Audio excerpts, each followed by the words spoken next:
self-starting things, and what is inside of people to make them finally do something that they haven't been able to do? I think something just clicks. Like me, I've always been motivated. Like I've always been inspired. I've had big dreams always. But like when I had the accident, I didn't feel that way. I felt like this fork in the road, Yeah. this like WT. Can I curse on? Hey, yeah, you can totally curse, but I'm gonna start you over again. Because a lot of people don't know. Because how old are you now? If you don't mind me asking. 36 now. Okay, and you had an accident, and I tell people I know how amazing you are, but nobody really knows your story. If you don't mind. So in 2020, I was 32. September of 2020, I was driving a car. I don't remember what happened. I woke up in the hospital September I had the accident. I woke up in the hospital October with both legs amputated. I burned 41% of my body. I had 22 surgeries, 9 blood transfusions. And yeah, it was something fucking crazy. Yeah, no.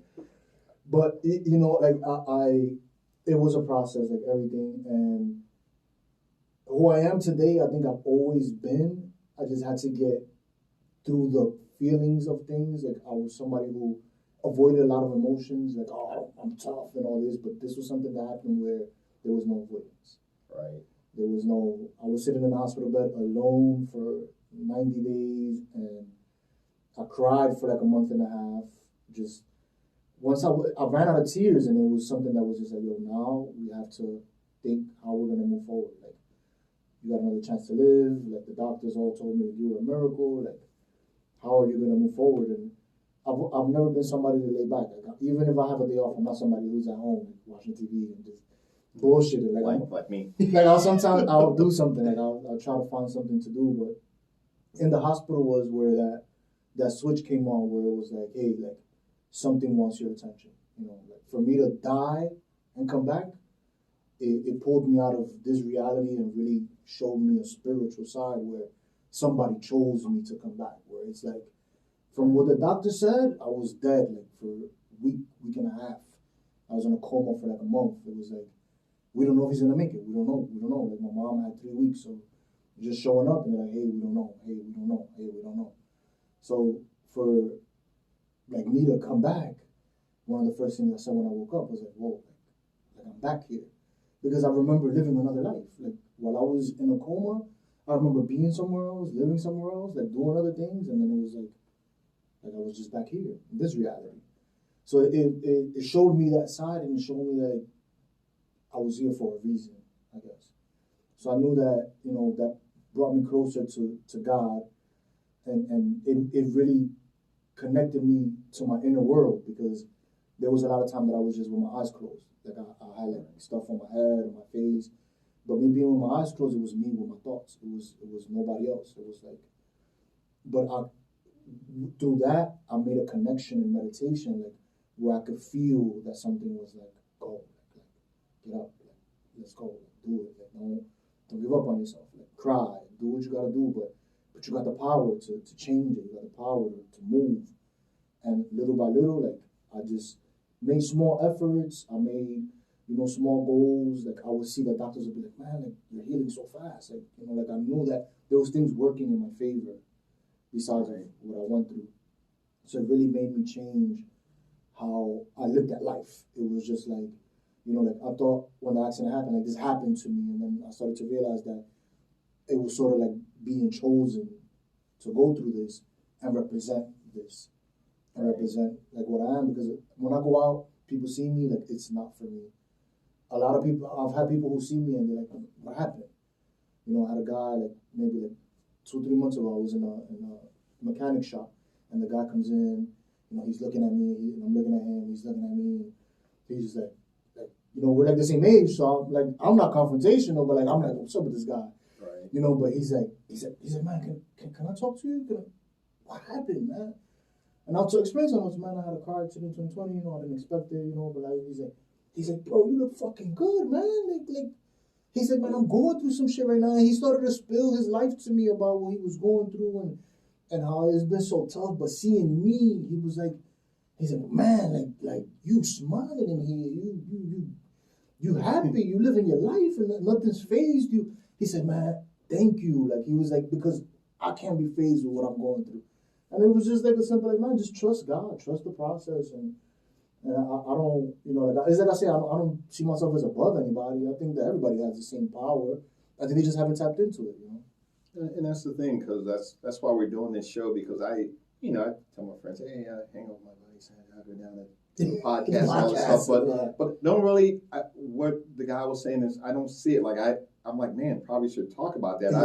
I've heard the story. Yeah. For those of you who don't know, Santiago has a podcast called I Will, and it's very inspirational. And, I don't tell them I stalk it and watch videos every now and then, but I do. But, just to know him, like the story that he's telling you right now, like, I don't see. Like you said, I just don't. Yeah.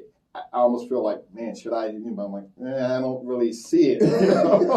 It's an amazing story, so much that I didn't even bring it up until like now. I'm like, for people who don't know you, people. That's a story that needs to be told. You're amazing. Thank you. It is. That's why, like, even on the last episode, like, the church thing is something that bothers me a little bit.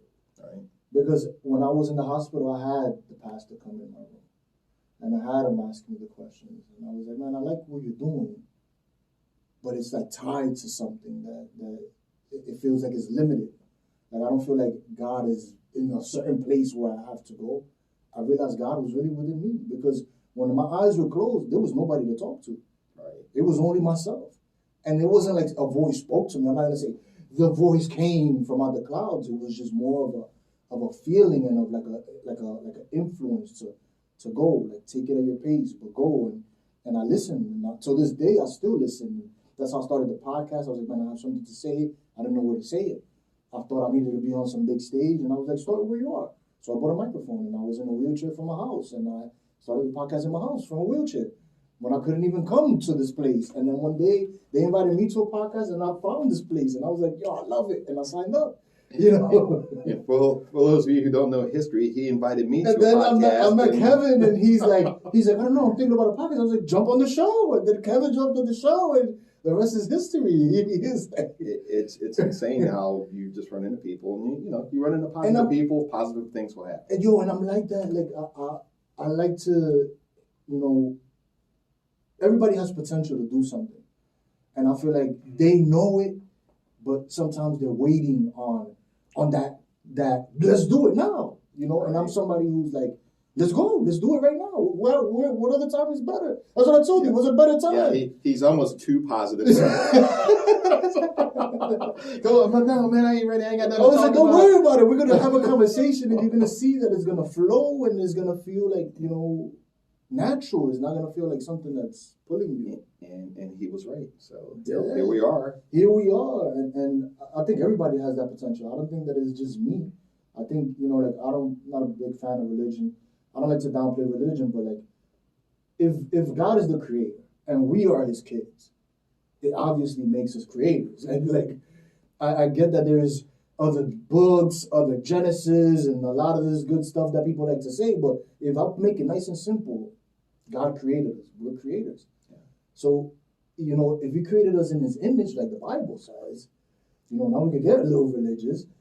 It's like, where do we see the lack except what we believe? And I guess my self-belief has just always been like... You're a prime example of religion starting from within. It is. And that's just the pinnacle of what it is. What you just described and being in the dark by yourself. By myself. It starts within you. Within me. I didn't have to go anywhere. I didn't have to go see a pastor. It was like, maybe God was like, I want you to really connect to me. I want you to see that you have it, that you don't have to search or use drugs to feel anything. Like, I was literally in a bed. My eye was half closed because I was patched up. And I was just like, every day I would wake up, but I wasn't with my eyes open, but I would be there like all right, like, what was going to happen today? And it wasn't easy, but I started to adapt. And I meditate to this day. Every day I meditate probably like 20, 30 minutes. And my daughter sees me meditate all the time. My son sees me meditate. And they're like, Dad, what do you? I said, man, I just sit in silence. I try to connect. I don't allow the world to immediately influence me. I don't get on my phone in the morning. I literally sit in bed. I wake up. I'm grateful for another day. But hey, you gave me another day. Thank you. You know, that was in the books.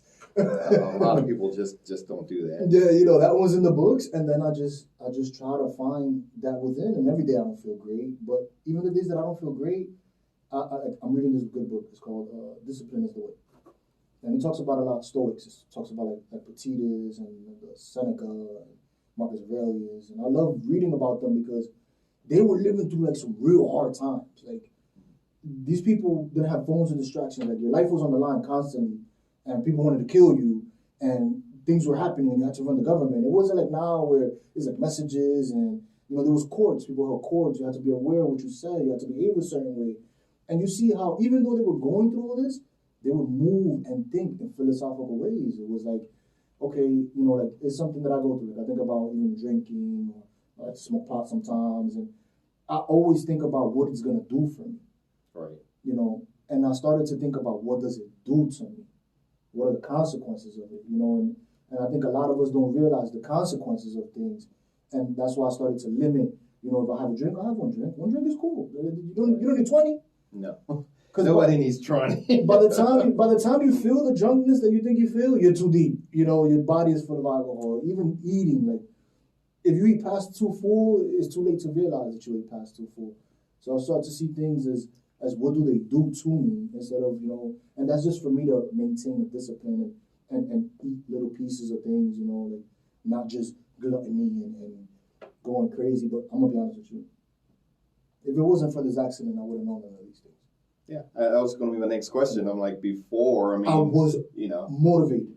I've always been ambitious, motivated, and maybe ambitious, but I've always wanted more. I've always seen myself somewhere big, somewhere living a lavish lifestyle.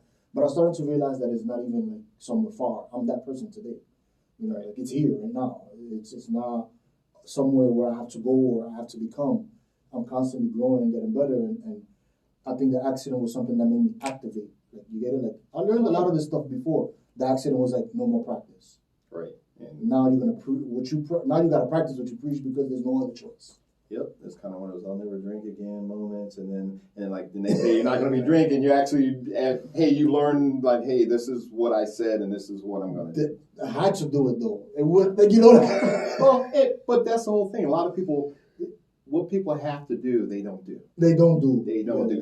You are like normally the exception to a rule that you know people just go, oh, well, this is just where I'm at, and that's it. Your story is kind of more than inspiration. It is because of the way your innards are ready to achieve things. Yeah, that goes a long way. So this was like the test. This was like all right, step up now, and you know, like there's nothing like you know, like for me, you watch sports sometimes. Oh yeah. My life is Game 7 every day. There is no break. Everything I have to do is a process. Everything is a concept. And in the beginning, when I had to do things, now I get to do things. But in the beginning, when I had to do things, I felt it like a burden. You know, like fuck, like well, everything is a process for me. You know. Yeah. But as time's gone along, it's separated me from the pack. Because if my life is Game 7 every day, you gotta understand that I'm constantly on point. I'm constantly vigilant. Even if I don't look like it or I might act like not, I'm constantly learning and absorbing and engaging and applying what I'm learning. And that was the greatest gift. Yeah. Because I see the trajectory, the change, and how fast things happen for me and how I'm able to see them. And it's like I even told you about how the thing happened with family. We're not going to talk about it, but how I said they're not thinking linear because I stopped thinking linear. I'm thinking angle on angle. What's the angle? You know, like how is it? I never thought like that. But having to live this way, I've had to sort of where I'm at, think of angles and strategy. Everybody's got an agenda. Everybody's got something going on. And there's nothing bad. Why is this happening? But yeah, it's not bad. Everybody's an individual. Everybody wants to do their own thing. Everybody got their ideas. And when I meet somebody like you versus I've met people that were drug addicts. Hey, I'm going to get myself clean, and you know, it's like, hey. This being law enforcement in the past, it's like, you know, it's like, hey, I'm gonna get myself clean, and I'll see them in jail and I'm pulling for them. Yeah. And then like they get out and they go back, same spot on the street, hanging with the same knuckleheads, and they're back in there. They're still hooked on drugs. Between alcohol, same with people drinking. It's like, hey, my liver's shot, or people can't stop smoking. Yeah, they can't. And man, the doctor said if you don't quit smoking, you're gonna die. But I ain't trying to give up my cigarette. It's like, dude, are you listening to? They'll be with an oxygen tank and ask for a cigarette. You got a cigarette, bro? Yeah. Cool, bro. But like what I understood about addiction, because when I was younger, I had a bad Percocet problem. Mm-hmm. And one day I slammed the door in my mother's face, and she made me see the problem. She's like, what did I do to you? Like, why would you do that to me?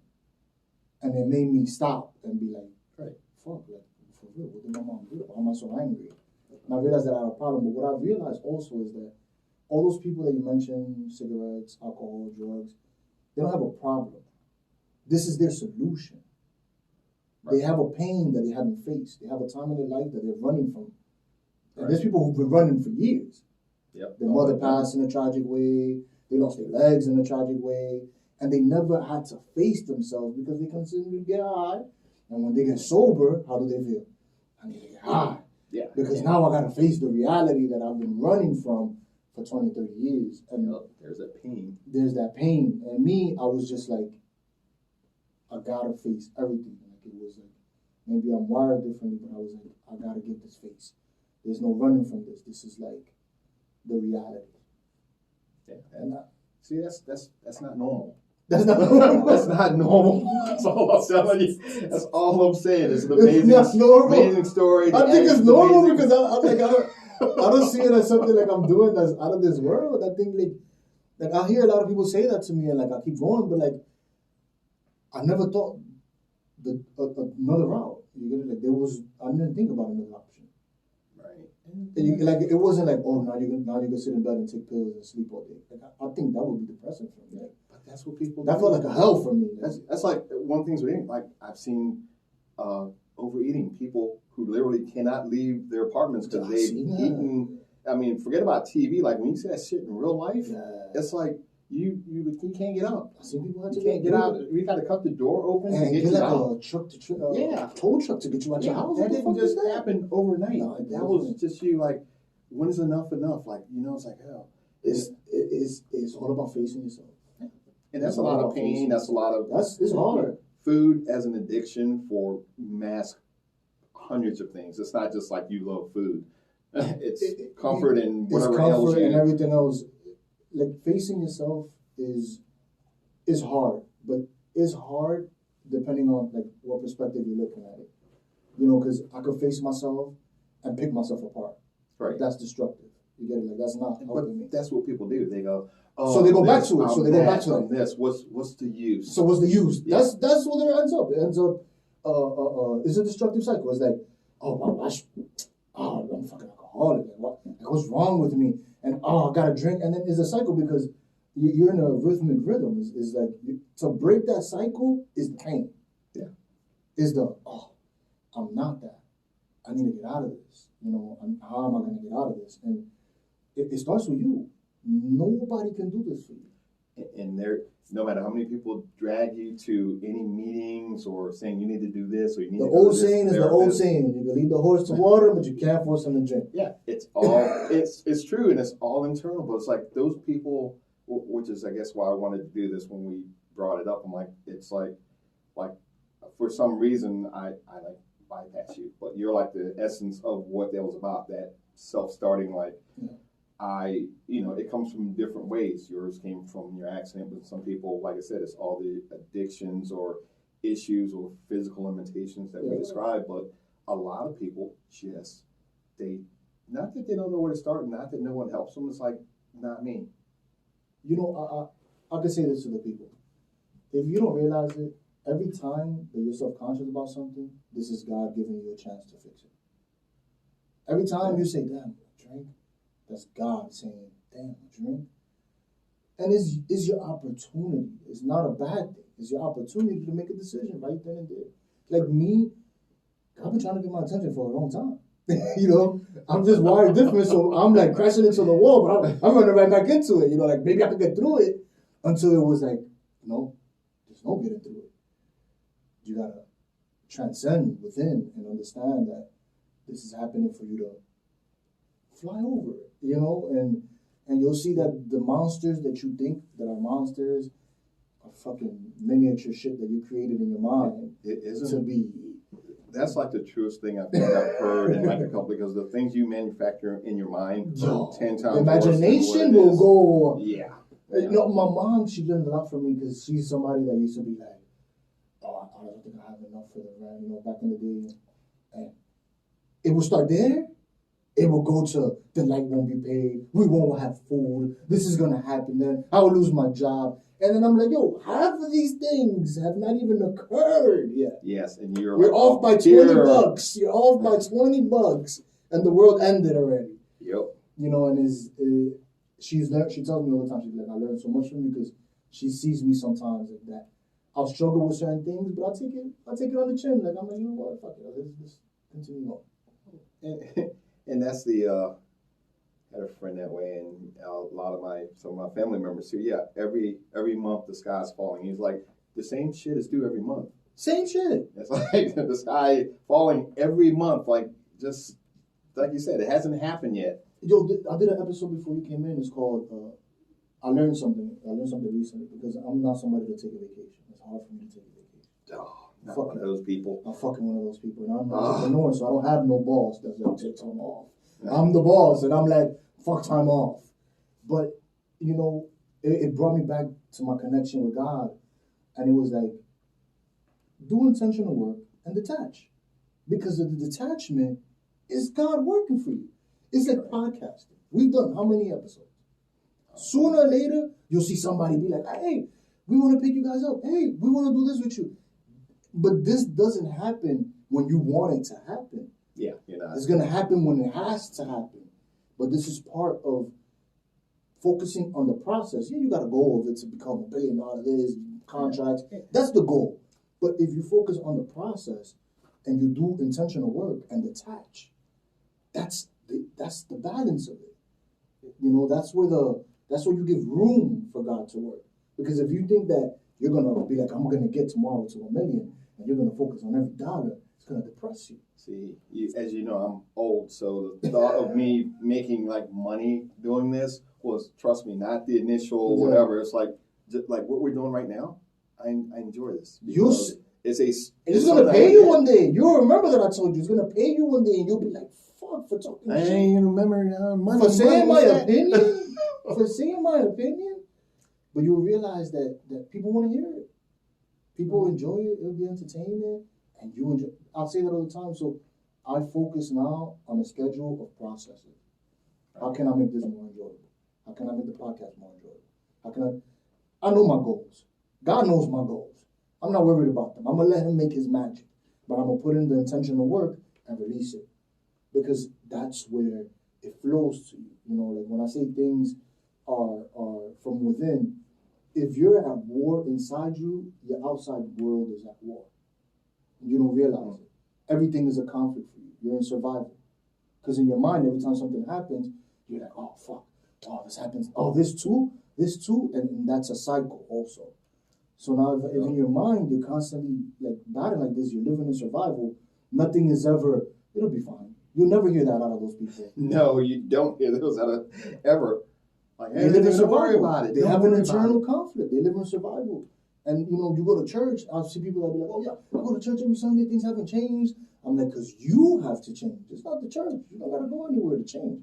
Yep, because they can't stand somebody saying, don't worry about it, because that's not in their, because the church won't say, don't worry about it. They'll never say that. No. They'll never say that. And even if they know you shouldn't worry about it, but you got to give people a reason not to worry about something.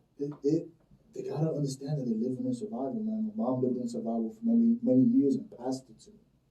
Right. So when I was young, what a lot of people don't understand about survival and about living that way is that you start to create it. You get it? Absolutely. An opportunity can come for you right now, and somebody will be like, hey, Kevin, we want to give you $1 million to just talk on your show for the next month. Oh, no. And you'll say, that's not real. Yeah. That's not true. Fake. That's fake. Why me? There's a catch. There's a catch. You get it? So now, this is a self-fulfilling prophecy. Or it's like the lady that the guy that said, "Hey, I'm gonna swim across the ocean and God got me." I think it's in the Bible. And a boat comes, "Hey, you want to ride?" No, God got me, I'm good. Another boat comes, "Hey, you want to ride?" No, God got me, I'm good. And continues to swim. And then he drowns and he goes to heaven and he's like, God, what happened? He said, "Man, I sent you 2 boats, bro. You was like literally ignoring them. You said that I had you and I had you for real." So, but if you live in survival, you'll be the guy that continues to swim. Yep. You continue to swim. And I tell my kids, asking for help is a superpower. It is. The most powerful people in this world ask for help. I study Steve Jobs. I study a lot of great people. They got on the phone and they called their competition. Hey, Packet Healer, how did you do this with that computer? Well, because real successful people, they can't do things without other people.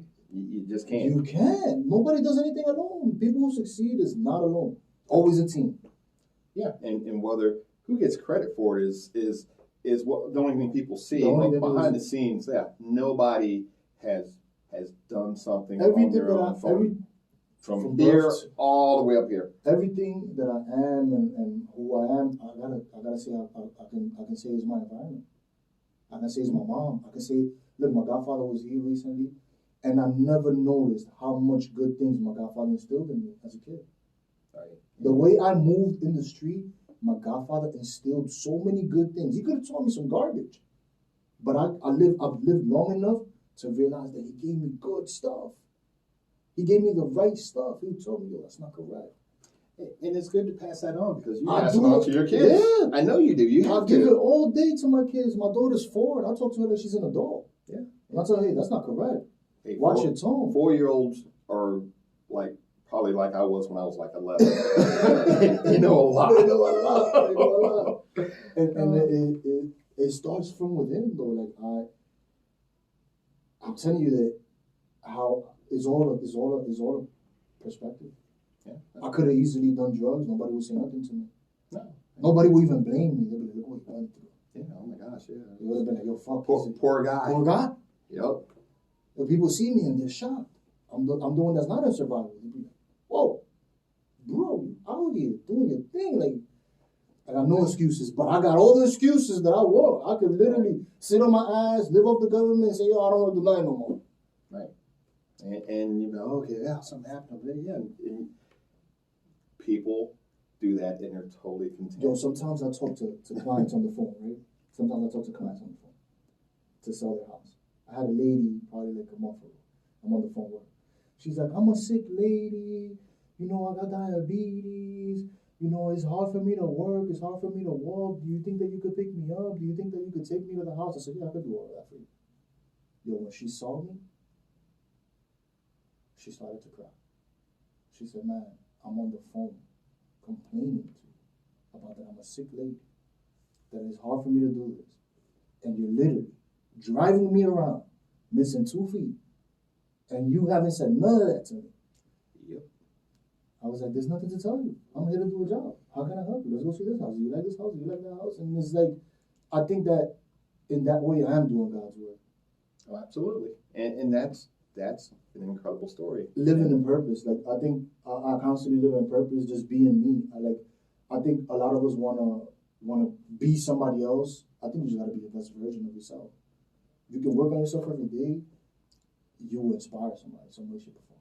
Well, I'm going to tell you right now that this is why I had this guy on the show. You see this, right? Santiago Brito, I appreciate you sharing that because that was awesome. Thank you. We're not even going to have part 2s in the future. We're just going to keep doing what we're doing. We're just going to keep doing